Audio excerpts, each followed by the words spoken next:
What's going on, wrestling family? Welcome back to the channel. So let's talk about what happened tonight on Friday Night SmackDown. So the show started off with a promo from none other than John Cena himself. And I'm not going to hold you. I'm not going to lie to you. I really enjoyed this promo. I thought this promo was pretty good. I don't know if I'm feeling the feels because this is his retirement run, but I did really like this promo. He started off talking about the fact that he's afraid. He's afraid of what this interaction is going to be between him and Brock Lesnar, which I completely understand. I do understand. If you know why the word Suplex City was invented. This is flat out going for a third time. John Cena having PTSD from being slammed on his back over and over like that at his young age. Imagine taking it now in his old age, in his big age, right? And then he proceeds to talk about the fact that he's coming into terms with the idea that once he retires, WWE has to move on without him, which they kind of have, but not completely, right? And then he says that he understands that when he retires, that there's a possibility that the fans will forget him when he's long and gone. And I understand what everybody is saying. The fans in Montreal made it clear. They said, "No, bro, we're not forgetting you." And I agree. None of us it's gonna take a long time for people to really forget that John Cena had any impact in WWE, because regardless if you like him, regardless if you hate him, if you feel like he's overrated or underrated, no matter what, there's no denying the impact he had on WWE, what he's done in his tenure in WWE, carrying the company on his back, him being a model citizen even outside of the ring with the Make-A-Wish stuff. You can't deny that this man, he's great. You cannot deny that at all. And speaking of being great, he really showed that in his promo as well, because he took the word afraid and then flipped it on his head as the classic John Cena would do. He said, "Yes, I'm afraid, but I'm afraid that Brock Lesnar, he now has a John Cena problem." Everybody in that back locker room, they have a John Cena problem. And I love that point, because like I said, this reminds us of that classic babyface John Cena we haven't gotten since before that heel turn at Elimination Chamber, where he talks about that no matter who's in front of him, he's going to do whatever he needs to do to take him down. That the self-motivating, the inspirational John Cena that we've always seen and known and loved, this came out in this promo, and I absolutely love that point in time. And I just want to say this really quick before I move on to the next part of this promo.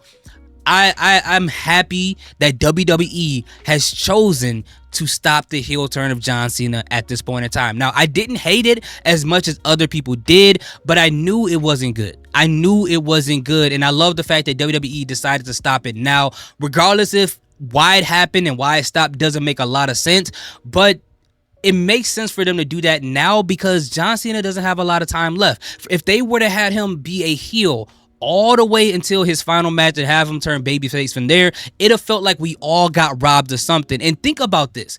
If he stayed as a heel, we would have never got that match that we got between him and Cody at SummerSlam. Like, look at that match and compare it to the match we got at WrestleMania this year.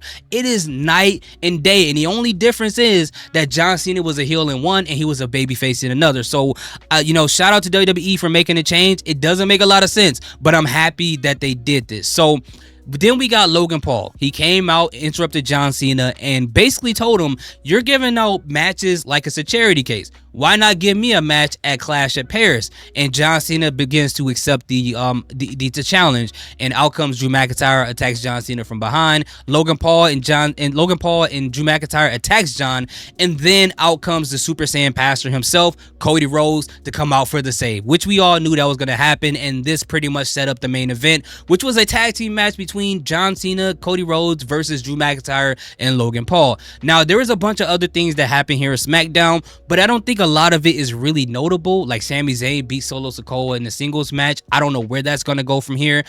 We had Charlotte Flair beat Chelsea Green.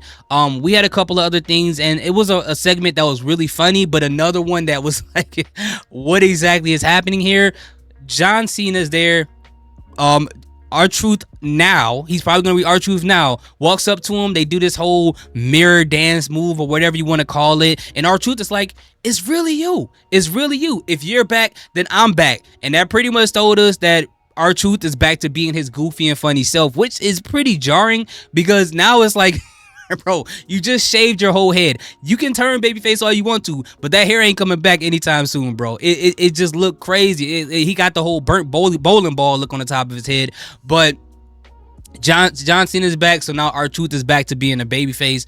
Again, it's very confusing how they went back and forth from that. I was hoping the photo that he took on Instagram with him, the Street Profits, and Carmelo Hayes would actually be a thing, but we saw that, you know, The Miz and Carmelo Hayes, they have a tag team match next week, so obviously they're going to continue that whole thing and that whole moniker of the tag team. I really do not like that name. It is awful, but it is what it is. You know, they're doing the best they can. Miz always takes somebody random and put them on his shoulders, so we'll see how that turned out.